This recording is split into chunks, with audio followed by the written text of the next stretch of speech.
I left Seattle last summer, the city lights dissolving behind me as I crossed the bridge for the last time.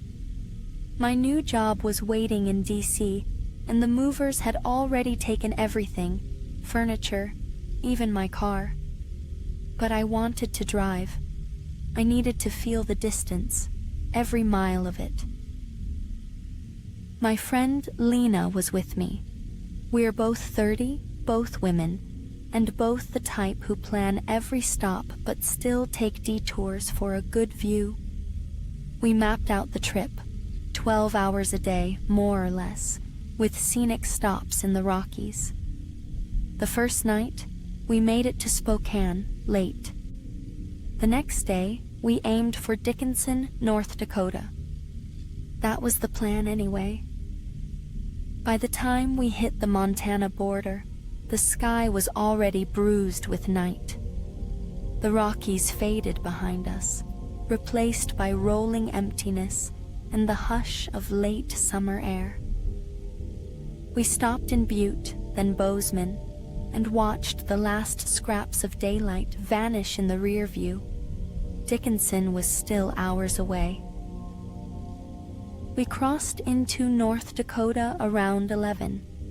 The highway felt deserted, except for clusters of trucks pulled off at the rare rest stops.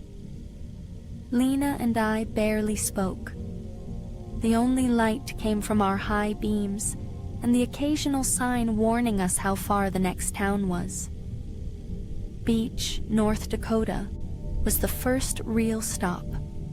A gas station, a welcome center, and not much else. We pulled in for gas. I stepped out, cold air prickling my skin, and Lena went inside to find the restroom. There were only men around, truckers mostly, and a few guys lingering by the entrance. I tried not to stare, but I couldn't help noticing a car parked near the door, engine off. A single ember glowing and fading in the dark. Glasses caught the light. I felt watched. Lena came back quickly, eyes darting. She didn't say anything, just nodded toward the car.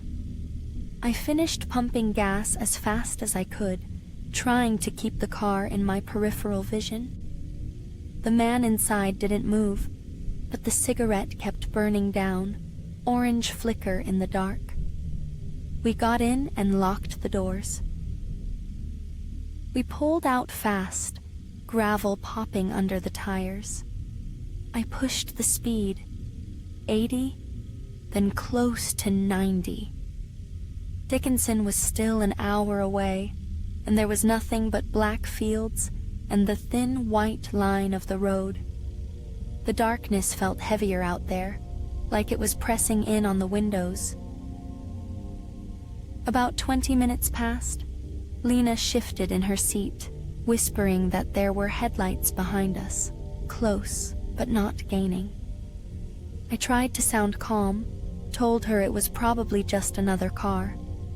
But I checked the mirrors again and again. The lights never faded, never got closer. Just hovered, always the same distance. He's still there. He hasn't moved at all. Why is he just following? I told her I'd keep an eye out, but my voice sounded thin, even to me. Every few minutes, I'd glance at the mirror, still there. Just two pale orbs floating in the black. I started to wonder if I was imagining it, if the tension was making me see things. The road between Beach and Dickinson is emptier than anything I've ever seen. No lights, no houses, just the wind and the hum of our tires. Lena stopped talking. I gripped the wheel tighter, knuckles aching. The headlights behind us never changed, not once. Finally, the lights of Dickinson showed up ahead, blurry and distant. I felt my jaw unclench for the first time in an hour. I slowed as we hit the ramp, hoping the car would keep going, pass us by. But it didn't. It took the same exit. I could see the glow of a cigarette, the outline of glasses in the rear view, closer now. We hit a red light. I was first in line, the only car at the intersection. The other car pulled up behind us, way too close. I could see him now, short, maybe 40, white, shaggy hair, glasses. He was staring straight ahead, cigarette burning between his fingers. I told Lena not to look back. The light turned green. I hesitated, then took the left as fast as I dared. The car followed, matching every turn. I didn't bother with a parking spot, just pulled into the hotel's loading area, engine still running. I told Lena to grab her bag and get out. We slammed the doors and locked the car behind us. The hotel doors were locked, just the small entryway open. We buzzed the bell, hands shaking. No one was at the front desk. I could see the man get out of his car, walking toward us, short, heavy steps, glasses catching the lobby light. He stopped just outside the glass, staring in. "You ladies staying here?" Before I could answer, the desk attendant finally appeared, unlocking the second set of doors. The man outside turned away, disappearing into the night. Lena and I stumbled inside, breathless. The lobby felt too bright, too empty. We told the clerk what happened. He promised the doors would stay locked and called another employee to help us unload the car. I kept glancing at the parking lot, half expecting to see the man's car, or worse, him, waiting. But the lot was empty. We barely slept. Every time a car passed outside, I jolted awake. I kept thinking about those headlights, the cigarette, the way he'd followed us for an hour just to ask a question that made no sense. In the morning, I was sure the car would be vandalized, or worse. But it was untouched, just dust and morning sun. I don't know what he wanted, maybe nothing, maybe everything. Since then, I never drive at night if I can help it, and I always fill up during daylight. There are places out there where the darkness is thicker, where the road feels like it's closing in. Sometimes, I still see that glow in the mirror, just for a second. But I never look back.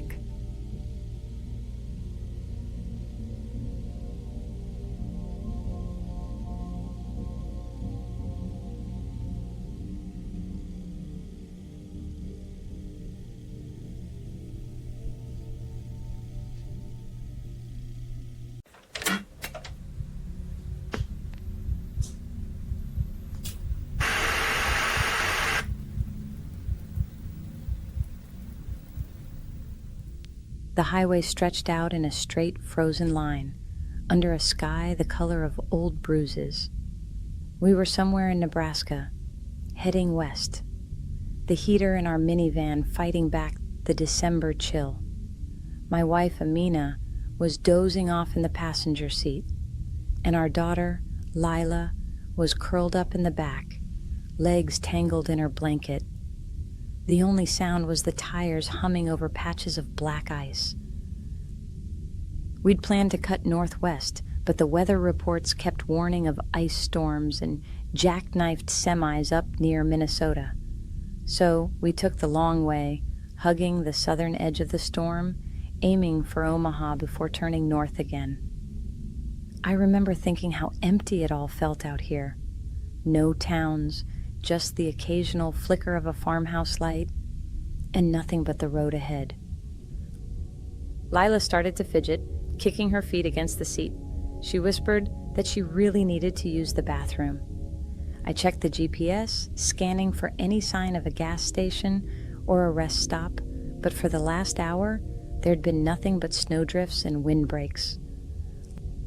We were on state routes now, no rest areas, no fast food signs, just the kind of roads where the horizon always looks the same. I could feel my own bladder starting to protest. I kept telling Lila, "Just a little longer, sweetheart. We'll stop as soon as we see something." When we finally crossed into South Dakota, the landscape felt even emptier. The sky pressed down, and the snowbanks along the shoulder looked like old bones. I started to wonder if we'd made a mistake coming this way. Then, almost like a mirage, a blue sign appeared. Rest area, 2 miles. Relief washed over me. I told Amina, and she sat up, rubbing her eyes. Lila's face brightened, and she started gathering her things. I glanced in the rearview mirror. There was a truck behind us, an old brown and cream pickup with a mismatched tailgate. I hadn't noticed it before, but it must have been following us for a while. I didn't think much of it, not yet. We pulled off the highway, tires crunching over packed snow. The rest area was small. A squat concrete building, a couple of vending machines, and a row of empty parking spots.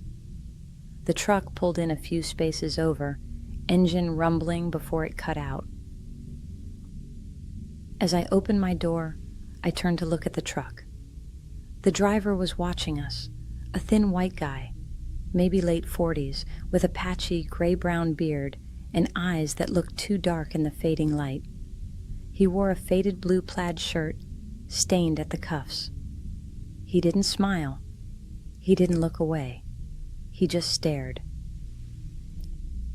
I leaned in, voice low, and told Amina I didn't want to go inside alone.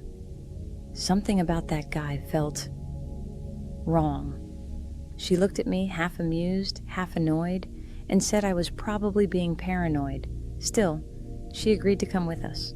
Lila was already squirming, so we hurried out together. As we crossed the lot, I glanced back. The man was rummaging through the bed of his truck, but when I looked again, his hands were empty. He started walking toward the building, keeping a few steps behind us. My pulse thudded in my neck. The lobby was barely heated, the air sharp with the smell of disinfectant and old coffee. I took Lila into the women's restroom while Amina slipped into the men's. The stranger stood just inside the door, hands in his pockets, staring at the wall. He didn't move. He didn't speak. Lila was quick, but my hands shook as I helped her with her coat. I kept listening for footsteps, for any sound from the lobby. The fluorescent lights flickered. I tried to convince myself it was just nerves. When we came out, Amina was already waiting in the lobby, coat zipped up tight. The stranger was still there, standing in the same spot. But now his eyes were fixed on Amina, not blinking, just watching. Amina hustled us out to the car, her jaw clenched. As soon as we were inside, she locked the doors and told me quietly that the man hadn't used the restroom. He'd just stood in the lobby, watching her the whole time. She said she was glad we hadn't split up. We pulled out, gravel crunching under the tires. I checked the mirrors, no sign of the truck. For the next 100 miles, the road was empty except for us. I kept glancing over my shoulder, expecting to see those headlights, but the highway stayed dark. We passed billboard after billboard for Wall Drug. 100 miles to Wall, it said. Then 90, then 70. The signs became a countdown, something to focus on besides the memory of that man's eyes. When we finally rolled into Wall, the town looked like a postcard. Old storefronts, painted signs, Christmas lights. strung across the main street. We parked near the general store, the air sharp with the smell of snow and wood smoke. Inside, the shop was warm and crowded with knickknacks. We ordered sandwiches, let Lila pick out a stuffed animal, and started to relax. The world felt normal again, just a family on a winter road trip.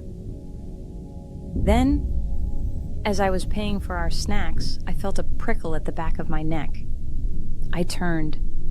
There he was, same beard, same dirty blue plaid shirt, standing near the magazine rack, staring at us. He hadn't bought anything. He hadn't even moved since we walked in. Amina saw him too. We didn't say a word. We just grabbed our things, hurried Lila out the door, and didn't stop until we were back in the car with the doors locked.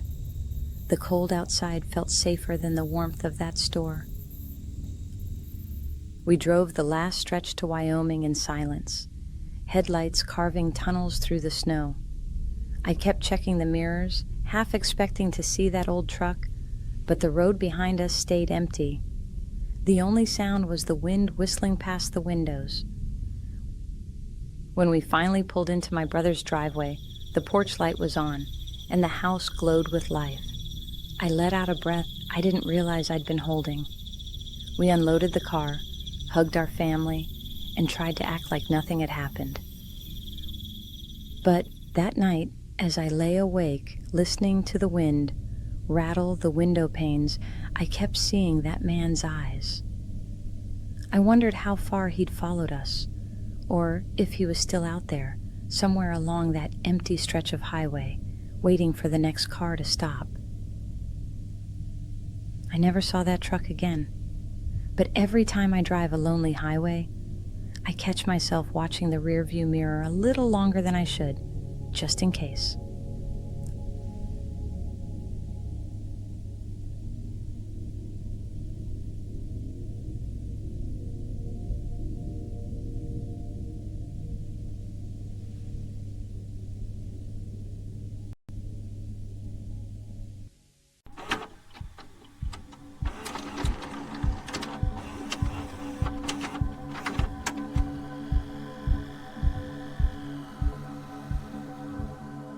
The heater in my truck barely kept up with the cold as I pulled off 395, somewhere south of Mammoth, just past the sign for a vista point.